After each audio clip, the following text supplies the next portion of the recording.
Welcome back to World of Tanks console with one of the best heavy tanks at tier 10 when it's played correctly, and it's because of a variety of factors, and we're going to get into every single one of those in today's video, where we look at once again one of my favourite tier 10 heavy tanks in the game. If you've seen the recent video on some of the best heavy tanks I recommend everyone actually picking up, then I highly recommend checking out that video that we did recently. But the T110E5, why is it so special? We're going to get into all of the different reasons today. So, what is this vehicle in general? Well, it is the tier 10 American heavy tank that has the ability to kick out quite a lot of damage because of its damage per minute being relatively decent, as well as having a super accurate gun that makes it feel almost like it's got a medium tank armament, which makes it very, very powerful, and we'll get into how you can use it throughout this video. Now, this first replay is crazy, and that's why we're putting it out first, and then we'll show you a more standard game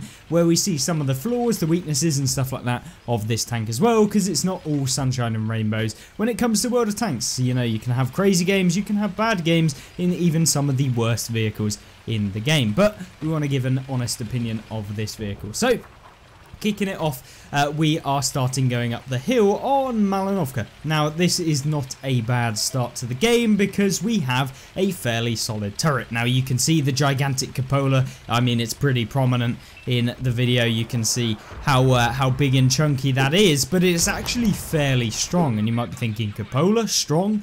Doubt it, but it actually is relatively decent. And what I mean by that is that it is not an easy pen. It's not a guaranteed pen even if you hit this thing, because it is so solid, and it has some weird angles on this cupola, whereby the bottom half of the cupola is quite rounded and actually has a steep angle on it, whereas some areas have slightly more flat areas which can be penned. So when you're just looking at the cupola, not just hitting it is going to guarantee you to be able to pen. Now, the enemy Centurion AVRE, one of our most hated vehicles in the game, I'm pretty sure of pretty much everyone. Yeah, we finish him off quite nicely and pick up nearly 1,000 damage straight away. Now, you might be thinking, 1,000 damage already? Yes, this tank is extremely good at kicking out damage, especially in the early and mid game, where, you know, you're able to come into contact with a lot of other tier 10 heavy tanks, and you can see here, just by pushing up and being on the front foot, we've been able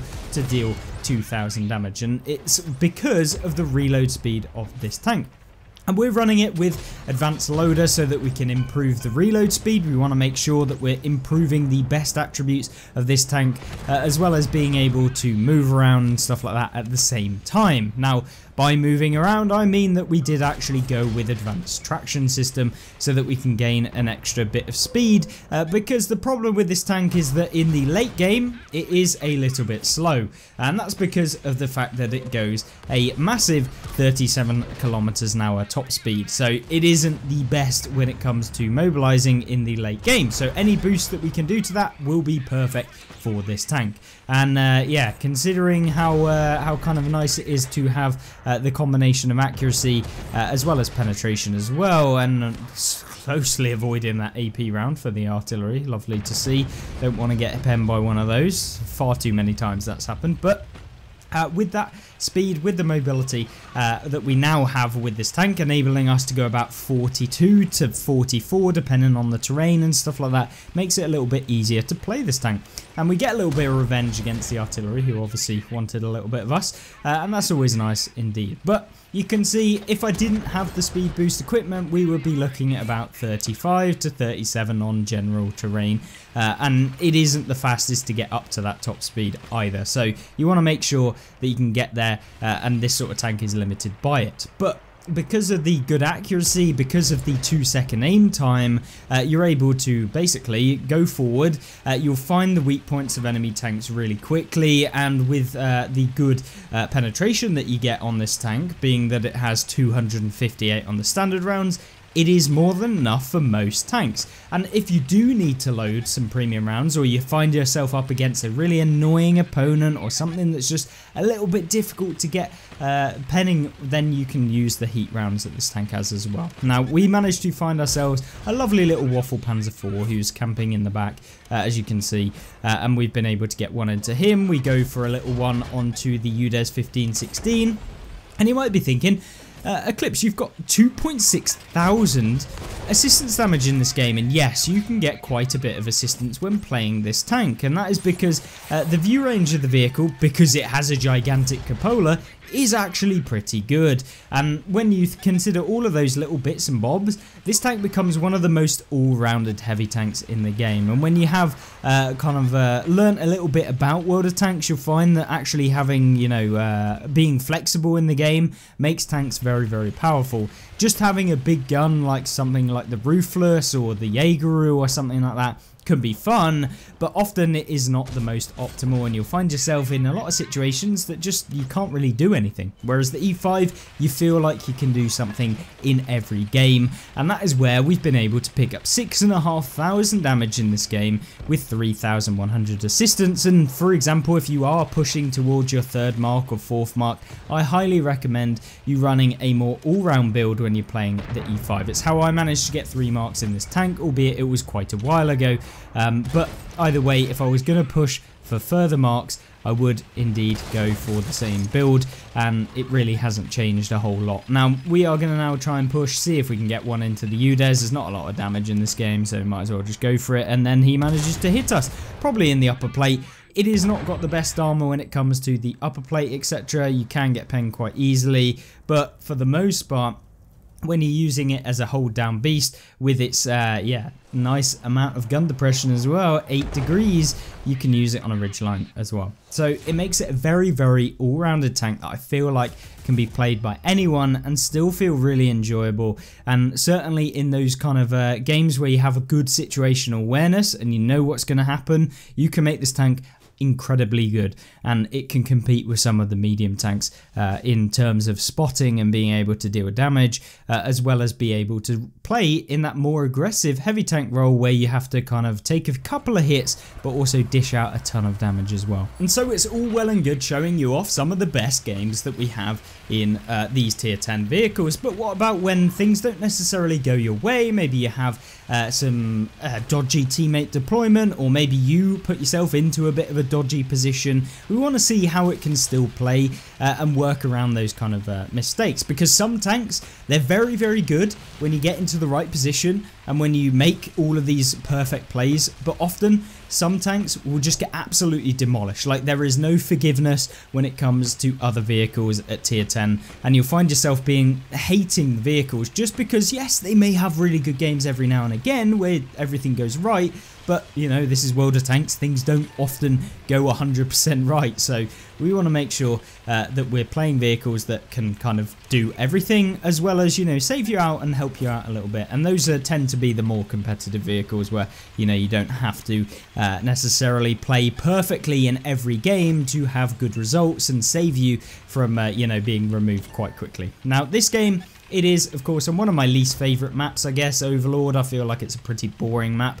There's only really 2 positions that you can go into. You can go in the centre of the map, or you can move over to where we are at the moment on the kind of eastern side of the map when you're looking at the mini-map. But obviously the beach, not particularly a great position to ever go into. It is very situational and only really becomes usable in the end game when you're in a fast and medium tank. Or a fast light tank or something where you can make a bit of a flanking play. If you're playing in super slow heavies, definitely do not go down to the beach. It is a terrible, terrible position to go into. But you can see here we are dealing with a T95E6, and you can see the armor does work occasionally, and especially if people don't have a long time to aim, hitting the E5 and penning consistently can be a little bit of a problem. Now, if this guy had loaded full premium, it probably wouldn't be a problem at all. Or if he'd taken a little bit longer to aim, he probably could pen us. But remember, when people are making plays like that, they don't necessarily have a long time to be able to actually hit you. So you have to make a bit of a judgment call as to whether you think it's a good trade or a potential good trade to be able to go in after people. Now, in this game, we've picked up 1,500 damage, maybe not as quickly as in the previous game, but it is, you know, slowly building up, and this is what the E5 does quite well. It's a slow burner, one that can just deal damage constantly throughout the entire game and come away with some pretty good results. And you can see, once again, another shot, very good accuracy, very good dispersion when you're moving the tank. So, you know, when you're turning towards a different opponent, or you find someone else or something like that, and you don't necessarily have an age to be able to aim in, this tank's very good at being able to do that.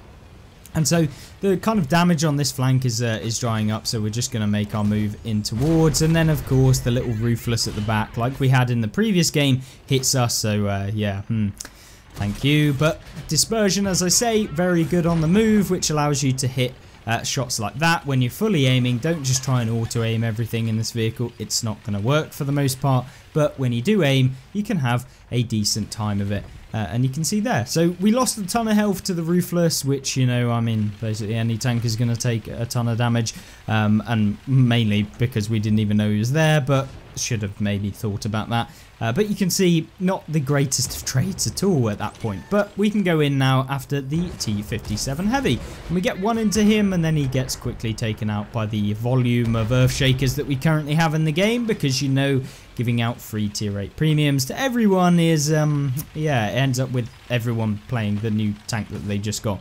And the Earthshaker is very, very good, and you'll see that in an upcoming video, which hopefully you'll enjoy. But we're going to move towards the IS-4 here. He's got the most health by the looks of things out of everyone, so might as well try and farm up some more damage. We've done 3.7k, we've only taken one hit, and I'm pretty confident that our team should be able to help us out if we do need it. We then bounce off the side of the turret. I was unlikely to be able to get a shot, a penning one into him, because, you know, the ground was in front of us. We couldn't look down into the lower plate. He was also below us, so penning the lower plate from above, looking down into it, not going to happen. Upper plate, we didn't have a heat, so we couldn't pen it through the upper plate.